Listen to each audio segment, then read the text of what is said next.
پاکستان نے اقوام متحدہ کی سلامتی کونسل کے اجلاس میں وینزویلا میں امریکی کارروائی پر گہری تشویش کا اظہار کر دیا۔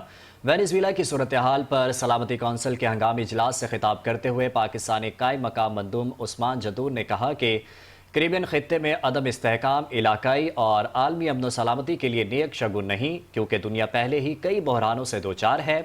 پاکستانی قائم مقام مندوب نے زور دیا کہ اقوام متحدہ کے چارٹر کے مطابق کسی بھی ملک کی سرحدی سالمیت یا سیاسی آزادی کے خلاف طاقت کا استعمال یا دھمکی سے گریز کرنا لازم ہے۔ UN منشور دوسروں کے اندرونی معاملات میں عدم مداخلت کا پابند بناتا ہے۔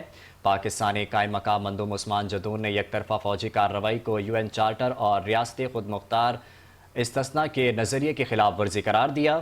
انہوں نے واضح کیا کہ اس طرح کے اقدامات عالمی قانونی ڈھانچے کی بنیادوں کو کمزور کرنے کا باعث بن سکتے ہیں۔ ساتھ ہی خبردار کیا کہ یہ اقدامات آنے والے برسوں تک غیر متوقع اور بے قابو نتائج کا سبب بن سکتے ہیں۔ پاکستانی قائم مقام مندوب نے نازک مرحلے میں مکالمے اور سفارتکاری کو آگے بڑھنے کا واحد راستہ قرار دیا اور فریقین پر انتہائی تحمل کا مظاہرہ کرنے، کشیدگی میں کمی کرنے اور پرامن بقائے باہمی کو فروغ دینے پر زور دیا۔